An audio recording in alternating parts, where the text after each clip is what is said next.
Hola, bienvenidos a Cita con la Historia aquí en Radio Cultura. ¿Cómo andás, Aldo? Y podríamos estar mejor, digamos. Ha sido una jornada complicada, ¿no? Complicada para muchas personas en la ciudad. Sí, en las protestas en la zona de Plaza de Mayo. Sí, también hubo trifulcas en el Congreso. En el Congreso, sí. Hay muchos detenidos. Estuve leyendo que hay uno herido de gravedad. Bueno, malos recuerdos. Malos recuerdos. Bueno, mes de marzo. En este primer segmento voy a arrancar yo con una efeméride. Dale.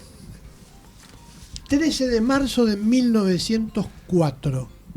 Me suena.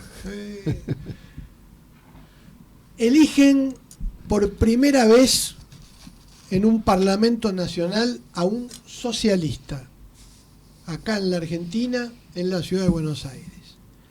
Alfredo Lorenzo Ramón Palacios, conocido como Alfredo Palacios, un dirigente muy importante, político de la historia argentina, gran orador, multifacético, longevo, murió a los 87 años. Uh-huh. Nació en 1878, el 10 de agosto y el 20 de abril de 1965, siendo senador. Falleció. Hizo de todo. Él se recibe muy joven de abogado, muy creyente, hasta ese momento absolutamente compenetrado con la fe cristiana, admirador de Jesucristo. Él se mete de joven en los círculos obreros católicos, que hacían un trabajo social similar al que hoy hace la Iglesia.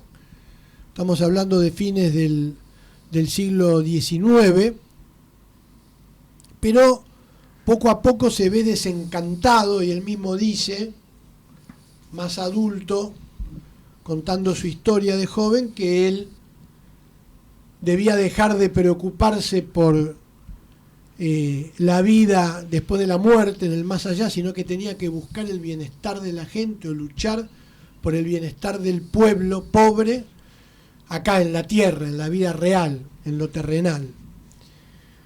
Y entonces se afilia al Partido Socialista, que hacía poco que se había fundado, en 1896.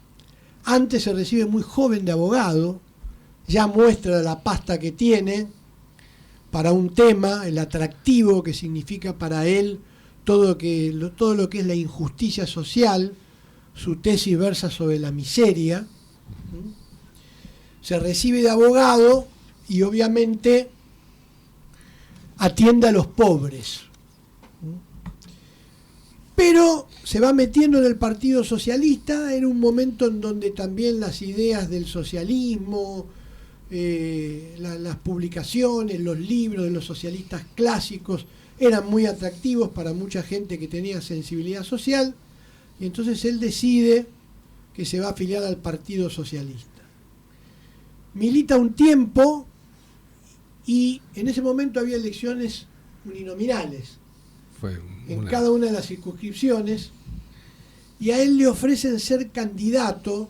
Después vamos a hablar un poco de la elección esta que culmina ese día, el 13 de marzo. Estamos a horas de que se cumple un nuevo aniversario, es día 12, y lo invitan a ser candidato en La Boca. Hay que decir para los oyentes que las elecciones en ese momento no eran lo que eran hoy, eran a viva voz, en los atrios de las iglesias, votaba poca gente, eran elecciones muy amañadas, con fraude, sí, pero se dieron determinadas particularidades en la elección de La Boca, que el oficialismo iba dividido primero en dos, y después hubo un tercer candidato. Y bueno, él hizo una campaña apoteótica como no se hacía en esa época, casa por casa, conventillo por conventillo. Él hablaba español, castellano e italiano, y había al lado un traductor en los conventillos de La Boca que se lo traducían al genovés, porque la mayoría de los inmigrantes italianos que vivían en La Boca eran genoveses, de ahí toda la historia de Boca y de los Geneises, ¿no? Él hacía campañas conventillo por conventillo, casa por casa. Fue una cosa nueva en La Boca. Y termina ganando. Gana por sacando 830 votos, ¿no? Eso era el nivel de gente que votaba, ¿no? El segundo habrá sacado 600 y pico, el otro 500, votaba poca gente. Pero bueno, logró una mayoría y llegó a la Cámara de Diputados. Eso fue un 13 de marzo, una fiesta en La Boca. Los que militaron para esa campaña lo pasearon en el carro de los bomberos. Era un personaje que ya iba a ser legendario, ya conocido por cómo se vestía, por su famoso poncho, por su sombrero que usaba ya de joven, ¿no? Algunos dicen para disimular la incipiente calvicie que tenía, y lo que lo hizo famoso eran sus famosos bigotes alargados. Era un personaje que iba a ser un personaje de leyenda de la política argentina, un gran orador. No quedan muchos testimonios, excepto algunas grabaciones, porque no se disponía de la tecnología que teníamos ahora. Pero, ¿qué es lo que hay que decir? El trabajo increíble que hizo en la Cámara de Diputados. Es el creador del nuevo derecho, fue el creador del nuevo derecho, o sea, el derecho de los trabajadores. Trabajaba sobre todas las temáticas que tenían que ver con el pueblo trabajador. Él logró que se sancione la ley del sábado inglés, o sea, que haya un descanso a la mitad del día, el descanso dominical, ¿no? Que no se trabaje en el domingo, la ley de la silla, por eso siempre lo recuerdan los empleados de comercio. Es decir, que tenía que haber una silla en cada comercio para que los trabajadores puedan sentarse para descansar entre atención y atención. Leyes de accidente de trabajo, el estatuto docente, pero trabajó sobre más cosas. Fue el primer feminista de la Argentina, porque haciéndose cargo de muchas cosas que se planteaban en el Partido Socialista, los grupos de mujeres socialistas, que fueron las primeras feministas de la Argentina, él presenta la primera ley de la Argentina, que por supuesto no fue sancionada, no se sancionó hasta el segundo gobierno de Perón, pero fue el primer autor de un proyecto de voto femenino en la Cámara de Diputados. Cambió la agenda de la Cámara de Diputados. Fue el que introdujo a nivel de las clases populares y de la clase media. Antes era solamente un tema de la alta diplomacia, el tema de las Malvinas. Él escribe un libro sobre las Malvinas y además logra que se vote, que en todas las bibliotecas públicas haya libros sobre Malvinas, sobre la causa justa de Malvinas. Y eso hace que se arranque el tema de Malvinas solamente, que se estaba discutiendo hasta ese momento en las cúpulas de la diplomacia, y logró que sea un tema nacional, ¿no? Antes, por supuesto, de lo que sucedió en 1982 con la guerra de Malvinas, ¿no? Pero ya el tema de Malvinas era un sentir importante del pueblo argentino gracias a Palacios. Gran historiador, no paró hasta encontrar las raíces nacionales del socialismo, escribiendo el famoso libro Esteban Echeverría, Albacea del pensamiento nacional. Ni que hablar de todo lo que hizo por la universidad pública, defensor de la reforma universitaria, fue decano de la Facultad de Derecho de la UBA y luego fue rector de la Universidad de La Plata. ¿Qué no hizo Palacios? Hizo de todo, de todo. Fue elegido senador en 1931 y murió siendo senador, con el voto de la juventud ya en la elección del año 63, creo que fue. Claro, sí, sí. En la elección del año 63, ¿sí? En donde ya empieza a ver lo que estaba pasando en Cuba con la revolución del 59, ¿sí? De Fidel Castro, y los jóvenes lo llevan, el voto joven lo lleva al Senado. Profundo opositor a Perón, fue encarcelado por el peronismo, y fue un personaje muy importante de la política argentina. Probablemente los que han conocido esa época, que ya generacionalmente quedan pocos, dicen que ha sido algo así como el mejor diputado de la historia de la Argentina, ¿no? Por las leyes que logró, por cómo cambió la agenda, diríamos hoy, la agenda parlamentaria, por todo lo que escribió, por todo lo que estudió. Estudió la fatiga, escribió un libro famoso, La fatiga, para conocer todos los padecimientos que tenían los trabajadores industriales. Los libros de Palacio hay que leerlos, son de otra época, pero claro, cuando uno ve todo lo que escribió con rigurosidad, todo lo que estudió, las leyes que sancionó, ese sí fue un diputado que, como se dice ahora, hay que honrar la banca, honró su banca. Así que por eso lo estamos recordando hoy, 13 de marzo, que fue el día legendario en que Alfredo Palacios, apoyado por las barriadas, los conventillos de La Boca, llega a la Cámara de Diputados. Primer diputado socialista de América. Nos vamos a la pausa musical con el Flaco Spinetta, Muchachos Ojos de Papel.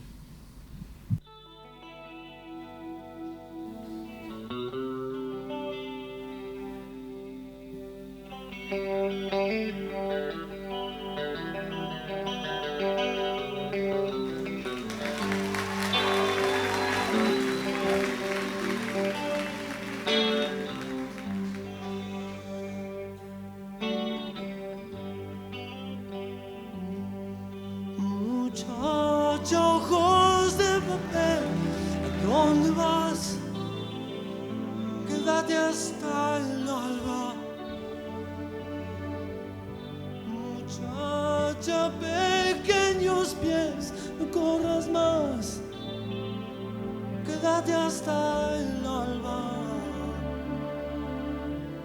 Sueña un sueño despacito entre mis manos, hasta que por la ventana suba el sol. Muchacha, piel de rayón, no corres más, tu tiempo es hoy. Y no hables más, muchacha, corazón de tis. Cuando todo duerma, te robaré un color. Y no hables más, muchacha, corazón de tis. Cuando todo duerma, te robaré un color. Muchacha, voz de gorrión, ¿dónde vas? Quédate hasta el día. Muchacha, pechos de miel, no corras más. Quédate hasta el día. Sueña un sueño entre mis manos, hasta que por la ventana suba el sol. Muchacha, piel de rayón, no corras más, tu tiempo es hoy. Y no hables más, muchacha, corazón de tis. Cuando todo duerma, te robaré un color. Y no hables más, muchacha, corazón de tis. Cuando todo duerma, Volvimos. Bueno, adelantamos algo que aproximadamente y media. Tenemos una invitada. Sí, tenemos una invitada en Zoom. Felicitas Luna, historiadora, directora del Museo de Arte Popular José Hernández. Así que va a ser una entrevista interesante. Pero, a ver, ¿qué efemérides tenemos, Alotti? En marzo, y parece que no sé, se alinearon los astros, porque todo tiene que ver con políticos. Ah, mirá vos. Fíjate, vos hablabas recién de... Están en la historia. Obvio, sí, sí.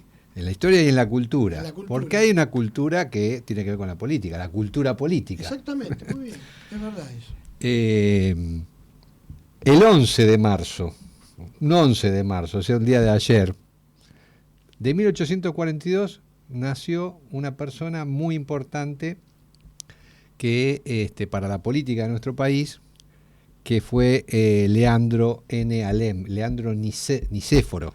Leandro Nicéforo, popularmente conocido como Leandro N. Alem. Claro. Bueno, ¿cuál es lo importante de Leandro Alem? ¿A qué lo vinculamos rápidamente? Básicamente a la Unión Cívica Radical. Es el fundador de la Unión Cívica Radical.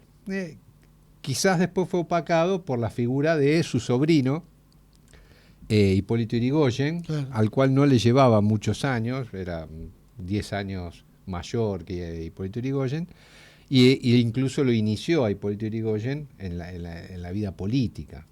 Pero la historia de este hombre es muy, muy particular, porque cuando era un pibe, su padre, que era rosista, estaba a cargo de un almacén, pero no los almacenes de hoy, los almacenes de entonces, que era el lugar de encuentro, lugar donde la gente iba a encontrarse, a hablar de política, bien o mal del gobierno, tomarse una ginebra, etcétera, etcétera. Y obviamente el patrón, el dueño, era un poco lo que se podía llamar una especie de puntero. Escuchaba a todos, hablaba con todos, prestaba.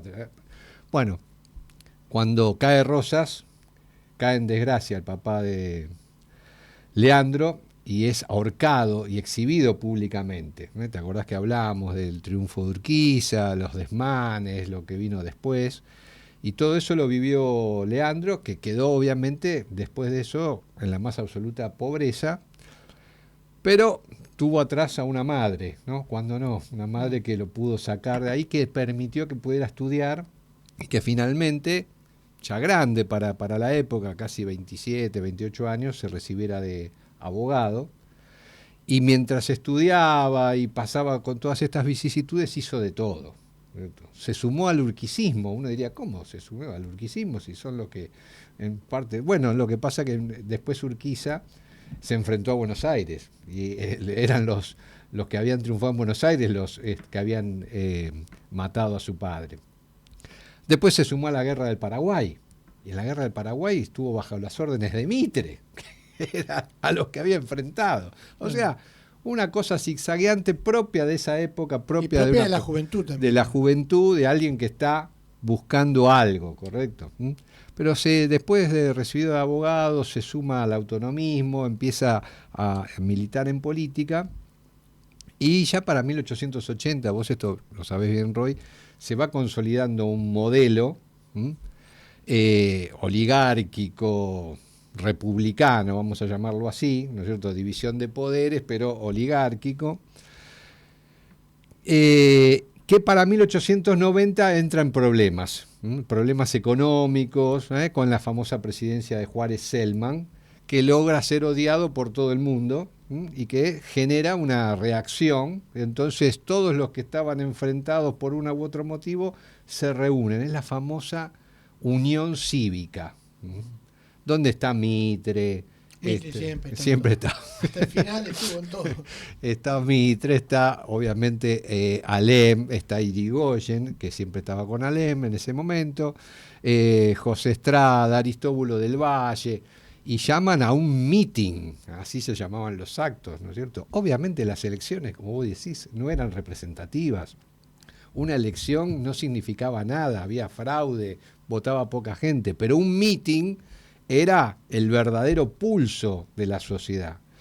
y se reunieron relativamente cerca de acá, en la avenida Córdoba, lo que es hoy Plaza Lavalle, cerca de Plaza Lavalle, que había un frontón para jugar pelota paleta, deporte muy popular en ese momento, el fútbol todavía no había irrumpido, y se reunió una multitud que algunos ya hablan de 10.000 personas, 15.000 personas, 20.000 personas, que por la ciudad de Buenos Aires, ya antes del meeting, el gobierno empezó a hacer agua. Le renunciaron los 5 ministros. La Constitución en ese momento fijaba una cantidad de ministerios. Le renunciaron los 5 ministros a Juárez Celman, lo tuvo que cambiar todo.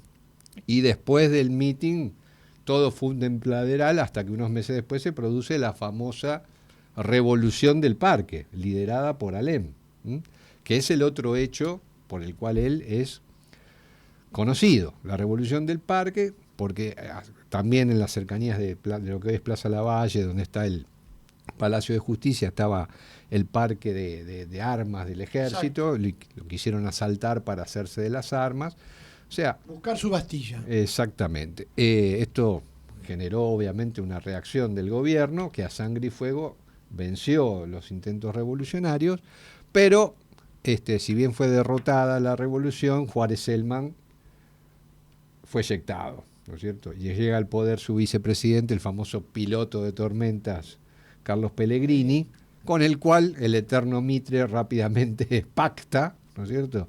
Y eso hace que Leandro Alem diga, bueno, voy a tener que hacer algo diferente, y entonces surge la Unión Cívica Radical, ¿no es cierto?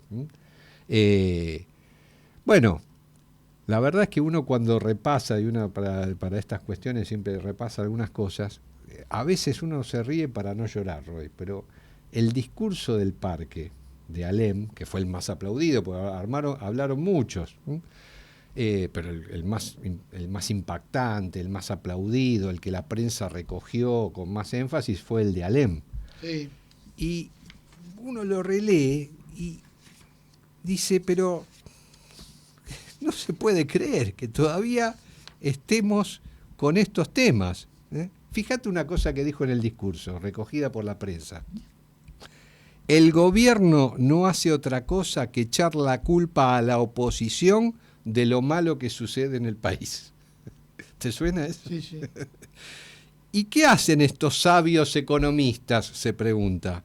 Muy sabios en la economía privada para enriquecerse ellos. En cuanto a las finanzas públicas, ya veis la desastrosa situación a que nos han traído. No, se repite. Es una increíble, realmente increíble.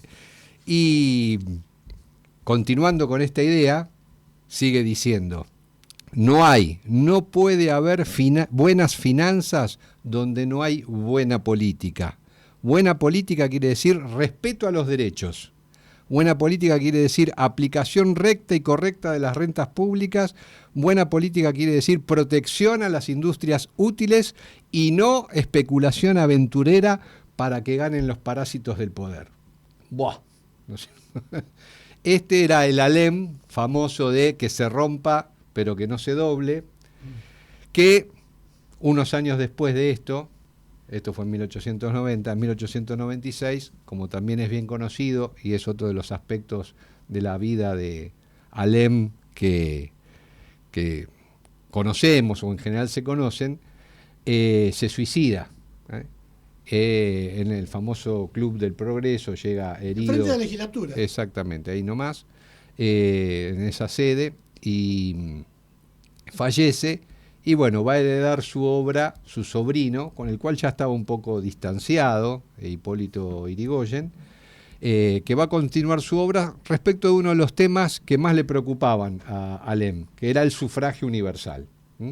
Y que Hipólito Yrigoyen, como ya hemos comentado en algún momento, lo va a lograr a través de la ley Sáenz Peña que se sanciona en 1912. Le entregó su ADN al radicalismo, porque el radicalismo es el partido de la democracia, ¿no? El partido de la democracia, el partido de, podemos decir, el partido de la Constitución. De la Constitución. Partido de la Constitución.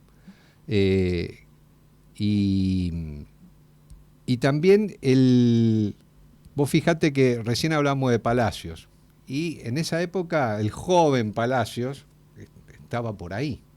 ¿Eh? Alem se suicida en 1896.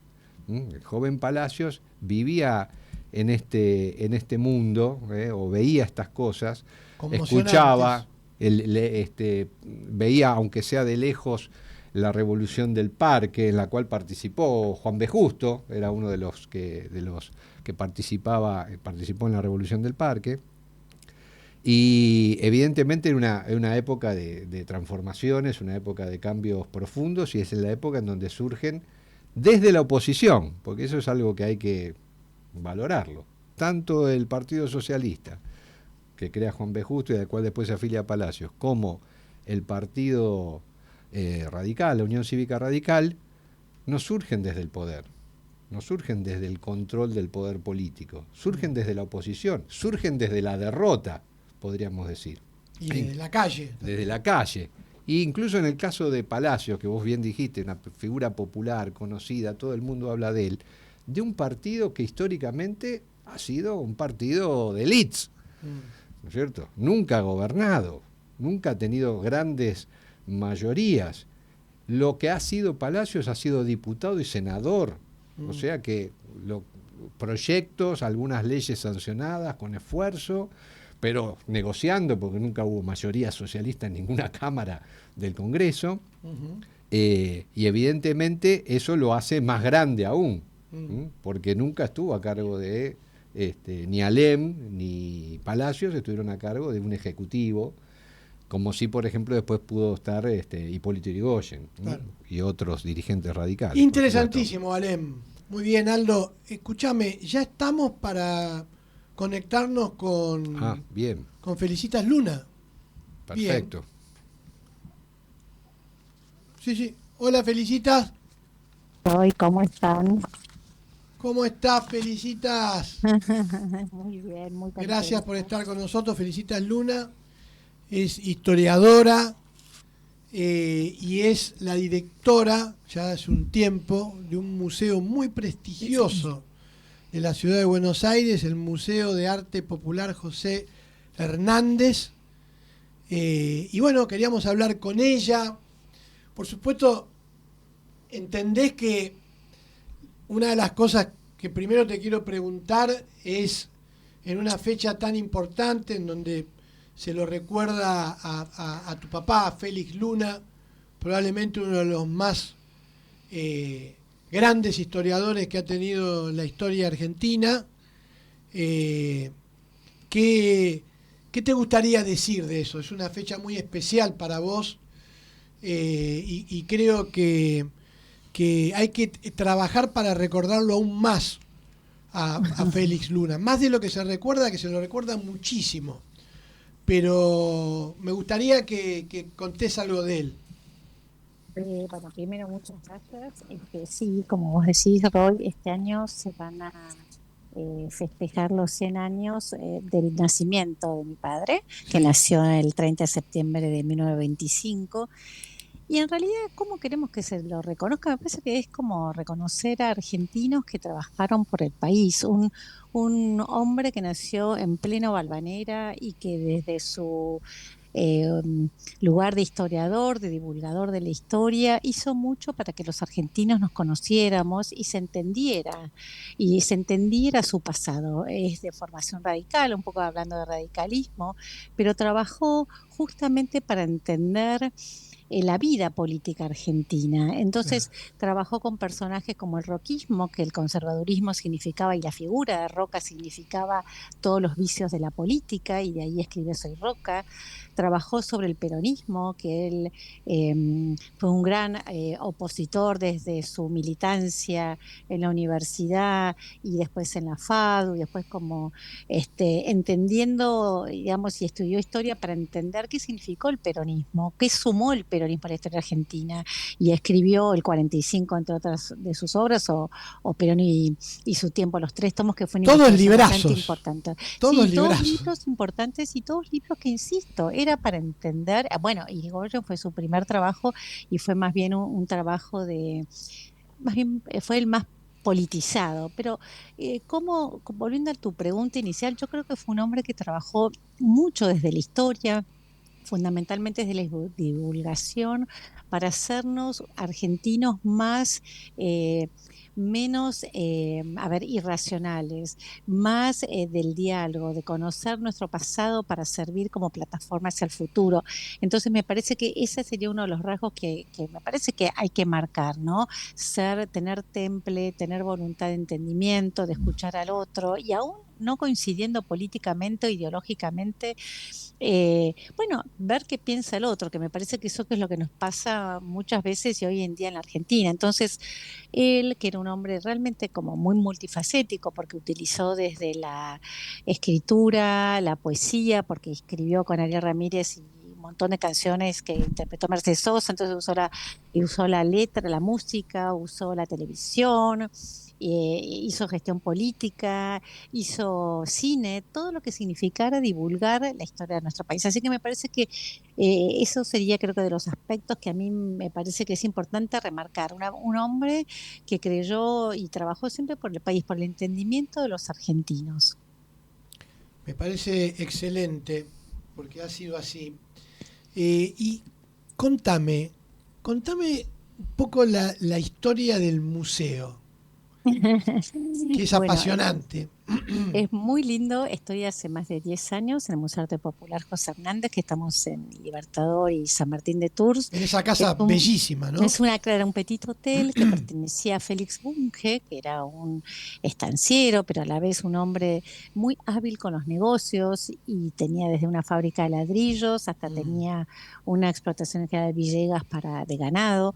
Y era un mm, hombre muy astuto que no tuvo descendientes y decidió donar esa casa para ser un hombre de época, de la década del 30, ligado a la Liga Patriótica, justamente también, amante del boxeo, y decide que esa casa tenía que ser legada a los porteños, a los vecinos de la Ciudad de Buenos Aires, para hacer un museo de motivos argentinos. ¿Qué es un museo de motivos argentinos? Un museo que reflejara lo criollo, fundamentalmente el campo, que en la Ciudad de Buenos Aires eso no era común verlo. Entonces él, antes de fallecer, lega esa casa con parte de sus bienes para la comunidad. Entonces, esto es lo interesante.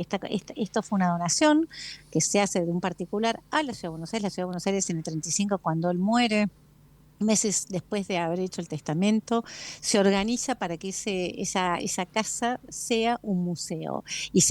La Ciudad de Buenos Aires, distintos intendentes, en ese momento designados por el Ejecutivo, compran distintas colecciones, algunas también van recibiendo por donaciones, pero se organiza toda una colección fundamentalmente basada en platería criolla, en textiles criollos y después en artesanía contemporánea, ¿no? Así que el MAP significa, y es hoy uno de los museos de artesanía tradicional, digamos, y contemporánea de referencia en la Ciudad de Buenos Aires. Si no, tenés que irte a San Antonio de Areco, por ejemplo. claro, claro, claro.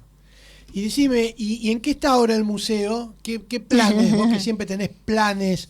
¿Qué va a Estamos con pasar en el muchos planes, 2025? Roy, muchos planes, Roy. Uno de ellos es el miércoles 19 de marzo, que es la semana que viene. Vamos a festejar el Día del Artesano, porque es el Día de San José. Es el Día de San José, es este, el padre de, digamos, de Jesús, que Claro. fue artesano carpintero. Y sí, cosa que es una fecha que se celebra internacionalmente. Entonces, en el MAP vamos a hacer a las 18 horas, y en esto invitamos a los oyentes. Se va a hacer una visita guiada, se va a hacer un brindis, y se va a realmente a pensar y a honrar a tantos artesanos y artesanas de todo el país, que hacen desde su oficio, ¿no?, lo mejor que se puede, mostrando no solo Claro. calidad artesanal, sino también el color y la variedad que tiene todo nuestro país, las distintas regiones del país. Así que 19 de marzo en el MAP, esta invitación. Pero además estamos con varias muestras, porque una institución como un museo, una institución cultural, siempre tiene propuestas para distintos tipos de público. Entonces estamos ahora en el Salón Central con una muestra preciosa sobre artesanía de Gran Chaco, donde se combinan piezas de distintas comunidades artesanales del Chaco con un proyecto que hace el colectivo Neutro con inteligencia artificial. Entonces, la idea es mostrar cómo hay comunidades organizadas por la Fundación de Chaco Cultural, que que trabajan y también se proyectan a nivel internacional. Y todo lo que es las nuevas tecnologías, la inteligencia artificial, da este empujón hacia estas comunidades que a veces parecen desprotegidas y que de hecho no están bastante desprotegidas. Hay ONGs y fundaciones que trabajan muy fuertemente para mostrar justamente toda esta artesanía realizada por comunidades de pueblos originarios, que es de calidad, que es de una belleza inusitada y de una delicadeza pocas veces vista. Y eso está en el salón principal del MAP. Y cruzando el jardín hay una muestra muy también que me parece muy interesante para los oyentes, que es sobre la vida y la obra de Tomás Di Taranto. Tomás Di Taranto fue un pintor ítalo-argentino que pintó el Martín Fierro, que pintó distintas escenas del Martín Fierro, como lo pintó Castagnino, bueno, distintos artistas. Y él, lo interesante es que hizo una edición en italiano, en español y en inglés, y está toda dibujada, y están todos los bocetos y toda la obra de Tomás Di Taranto, que es muy raro, y eso es gracias a la generosidad de la familia, ver en una institución un currículum, digamos, una trayectoria tan variada y tan intensa, porque acá se exhibe, porque el año pasado, en noviembre, fueron los 190 años del nacimiento de José Hernández, entonces por eso se hizo esta muestra, y va a estar hasta junio porque tuvo mucho éxito, y se hacen muchas visitas guiadas y muchas propuestas educativas. Entonces la idea es, bueno, mostrar justamente con esto también cómo hay artistas como Tomás Di Taranto, que falleció hace 120 años, reflejan y ven un personaje como José Hernández, que es emblemático, o el Martín Fierro, digamos, ¿no? La lectura del Martín Fierro, emblemáticos para los argentinos, ¿no es cierto? Claro, claro. Cómo es esta trayectoria de este gaucho que fue en un punto también, bueno, desplazado con el avance en un punto de una sociedad que iba en crecimiento, pero también que refleja los valores que tenemos los argentinos, o algunos argentinos, como reflejó Martín Fierro, que era el coraje, la angustia, pero también la solidaridad, la amistad, bueno, lo que él ve en el mundo también de los indios, ¿no? Así que esta muestra Tomás Di Taranto, como te decía recién, está en el salón cruzando el jardín del MAP, y bueno, y está digamos, adornada por muchas visitas guiadas para distintos tipos de público. Aparte del museo, yo les quiero decir a los oyentes, yo he ido varias veces, está impecable. Es un museo de nivel europeo.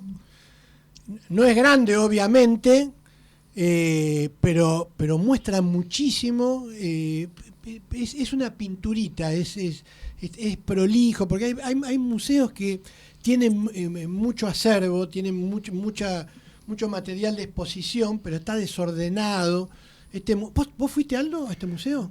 Pero hace bastante. No, te recomiendo ir, te recomiendo. Voy a ir a ver lo de Di Taranto, me interesó. Vamos el 19 de marzo ahí con un grupo. Vengan, bienvenidos, y además estamos para eso. El museo es uno de los 10 espacios que tiene de museos la Ciudad de Buenos Aires, y salvo los martes está todos los días abiertos, los miércoles es gratuito, pero fundamentalmente creo un poco, Roy, y me honra lo que decís, es un museo pequeño, pero es un museo que justamente en ese espacio que tratamos de que esté lo más bonito posible, se encuentren públicos de todo tipo, y que se hagan talleres, capacitaciones, que puedas disfrutar del jardín, que puedas estar leyendo en la biblioteca si vos querés, digamos, que sean espacios amigables. Y yo creo que eso es uno de los grandes aportes que tenemos que hacer, que sean lugares donde tanta dureza, tanta agresión, si cruzás la reja de Libertador 2373 encontrás un árbol lindo, lo escuchás los pajaritos, y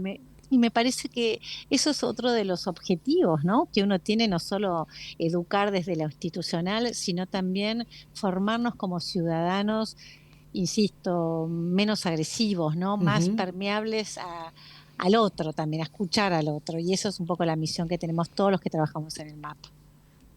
Muy, pero muy bien. Felicitas, mirá, a mí me parece, yo lo voy a charlar en Radio Cultura, a mí me parece que hay que organizar algo.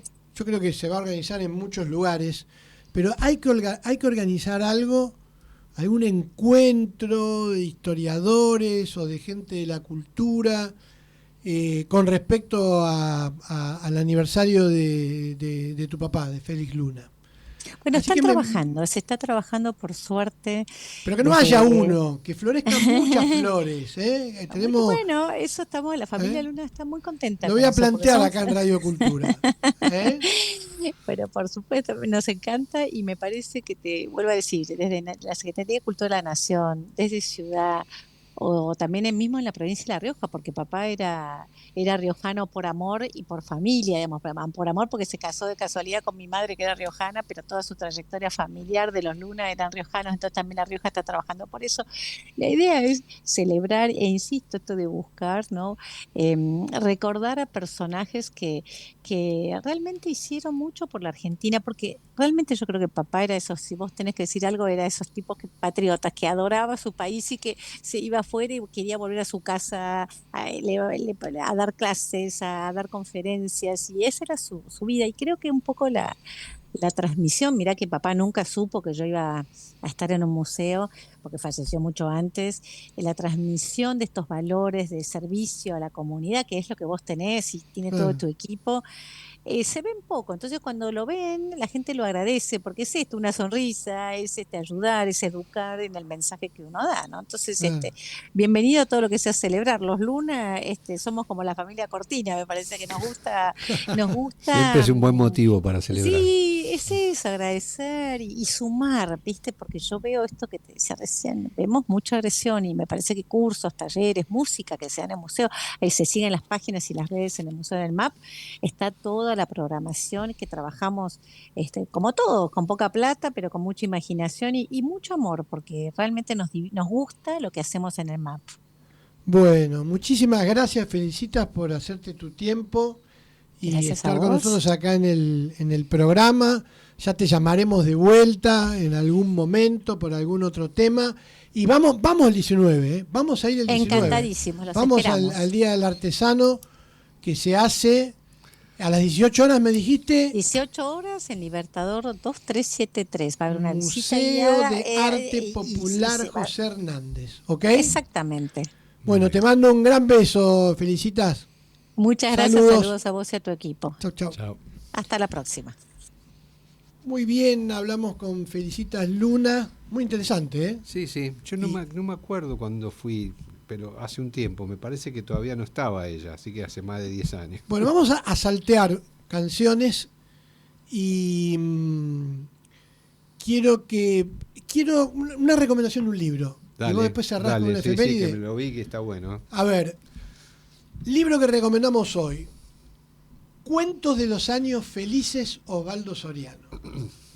A ver, Osvaldo Soriano, gran escritor argentino, ya fallecido, muy joven, falleció en el año 1997, 54 años. A mí siempre se me hizo que todavía nos faltó leer el mejor libro de Soriano, a pesar de que todas las novelas que escribió fueron impresionantes, tuvieron una gran recepción. Él era periodista bien de raza, y luego, estando en el exilio, escribió sus primeros 3 libros muy, muy conocidos, que se hicieron películas de esos libros: Triste, Solitario y Final, No habrá más penas ni olvido, Cuarteles de invierno, y después ya en la Argentina, El ojo de la patria, en 1992, La hora sin sombra, en 1995, y luego él escribe 4 volúmenes, publica 4 volúmenes con las mejores crónicas periodísticas que hizo. Una de Artistas locos y criminales, otra se llamaba Rebeldes, soñadores y fugitivos, Piratas, fantasmas y dinosaurios, y uno de estos es Cuentos de los años felices. Cuentos, en realidad es un libro de cuentos muy cortos, pero en realidad no son cuentos de historias inventadas, sino de temas que a él lo atrapaban, ¿no? En los temas en Cuentos de los años felices son un tema que a él lo obsesionaba, la historia de su padre, funcionario que tuvo un montón de vicisitudes, un hombre recto, profundamente antiperonista, y él cuenta las historias de su padre, que son muchas veces desopilantes y tiernas al mismo tiempo.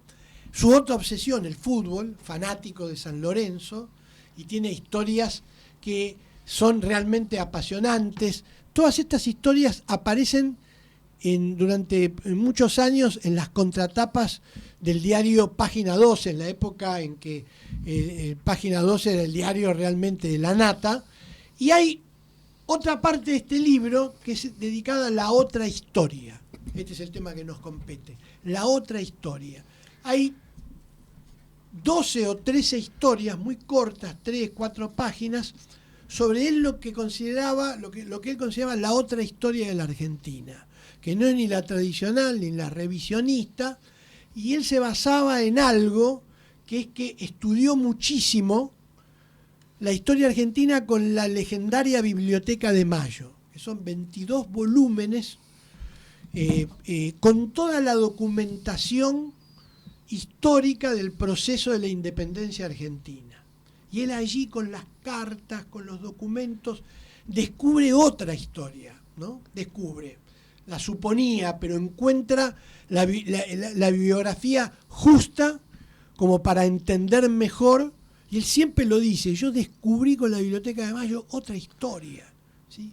Entonces escribe muchos capítulos sobre la Revolución de Mayo, sobre la historia de la abnegación de Belgrano, sobre Moreno.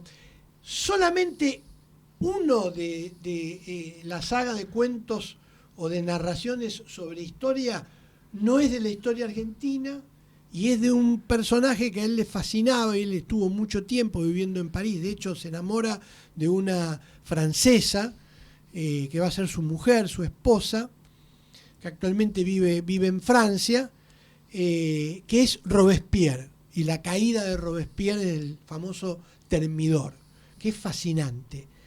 Este libro ustedes lo pueden encontrar en colecciones nuevas, hoy actualizadas, pero también en ediciones viejas, en muchas librerías de Corrientes, muy barato, como todas las novelas de él, que son clásicos de la literatura argentina. Pero los que gustan de la historia, yo lo recomiendo por un tercio de este libro, que es estos capítulos de la otra historia, que son mayoritariamente de la historia argentina.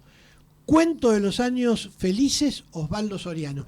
Y ahora vamos hasta el final con alguna efeméride de Aldo Galotti. Bueno, mirá, tenía una, porque viste que estábamos en la semana política, ¿no? Sí. Pero me parece que la vamos a tener que dejar por otra oportunidad, porque un día como hoy, un 12 de marzo de 1927, nació Raúl Alfonsín. Mirá. ¿No es cierto? Que nosotros... Vos te viniste medio radical, Alén, Alfonsín. Sí. Bueno, coincidencias. Bueno, es un personaje que nosotros, por la generación que transitamos, hemos tenido mucho contacto con él, ¿correcto? Por lo menos por una parte de su vida, seguramente claro, la más importante, la presidencia y el retorno a la democracia. Pero es un personaje, digamos, muy inabarcable. Así que nos quedan pocos minutos, pero tengo una sorpresa, sé que de algo que creo que a vos te va a gustar. A ver. Porque... pero de Alfonsín podemos hablar en la próxima. Sí, por supuesto. Un 11 de marzo de 1921, en tu ciudad adoptiva, vamos a decir así, Mar del Plata, nació Astor Piazzolla. ¿No es cierto? Bueno, ¿qué podemos decir o qué no podemos decir de Astor? ¿No es cierto? Bueno, fue hijo de Vicente Nonino Piazzolla, ¿no es cierto? Su famoso tango, Adiós Nonino, está dedicado a su padre. Podemos decir que esas cosas, esos chistes que se pueden hacer, que estuvo predestinado, porque Astor es una palabra de origen latino, que es, su traducción al castellano es astro. Claro. Así que fue un astro. Claro, efectivamente. Y tuvo una vida, digamos, realmente apasionante, ¿no es cierto? Conocer a Piazzolla por la música ya es apasionante. Y conocer su vida, que fue breve, porque murió joven, a los 70 y pico de años, 71 años, también. En 1925 O sea, a los 4 años se van a vivir a Nueva York. No sé si hay alguna... Sí, hay conexiones. Hay conexión. Sí. Se va a vivir a Nueva York y ahí se queda 15 años. El tipo estaba medio aburrido, no sabía qué hacer, un país extraño. Y el papá le regala un bandoneón y empezó a hacer sus pininos. Con el bandoneón, conoce a Gardel, con las visitas de Gardel a Nueva York, participa así como pibe en alguna película de Gardel, pero después regresa a Argentina, se dedica a la música y en 1954 gana una beca para ir a estudiar a Francia, a París, con una compositora y pedagoga muy famosa, Nadia Boulanger. Gran impacto en la vida de él. Exacto, que lo marcó sobre todo porque él se estaba inclinando por lo clásico, él quería salir de lo popular y ir a lo clásico, y Nadia veía que por ahí no iba la cosa, hasta que un día le dijo, a ver, mostrame eso que hacen en Buenos Aires, tocame algo con el bandoneón, y le tocó, dijo, flaco, te lo traduzco, ¿no? Sí. Dijo, dedícate a esto, no largues el bandoneón, ahí está lo tuyo, ¿no es cierto? Y efectivamente así fue. Y bueno, nos dejó a los porteños, a los argentinos, al mundo, una obra maravillosa. Conocemos Balada para un loco, Chiquilín de Bachín, Fuga y Misterio, y tuvo unas asociaciones culturales o musicales muy importantes. Una con el genial Horacio Ferrer, ¿no es cierto? Ese poeta del tango que revolucionó las letras del tango. En su momento yo podría decir es algo así como el Indio Solari del tango, claro, ¿no es cierto? En materia de letrística. Y después con una cantante que es Amelita Baltar, que es, digamos, si bien estuvieron unos pocos años, 5, 6, 7 años juntos, es paradigmático. Uno piensa en Piazzolla y piensa en Amelita, y piensa en Piazzolla. claro.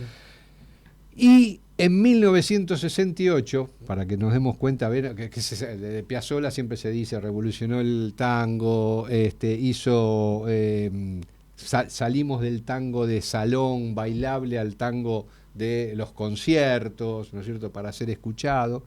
En 1968, para que nos ubiquemos, 1968, los Beatles, los Rolling Stones, Pink Floyd, él hace la primera ópera tango, en una época en que ya se hablaba de la ópera rock. Él hace la ópera tango María de Buenos Aires. No fue un gran éxito, pero en el mundo fue revolucionario. Claro, fue algo pionero. Fue pionero. Nunca se había hecho una ópera tango, ¿no es cierto? Como nunca se había hecho en algún momento una ópera rock, ¿no es cierto? No había obras conceptuales. Bueno, él es el primero que lo hace.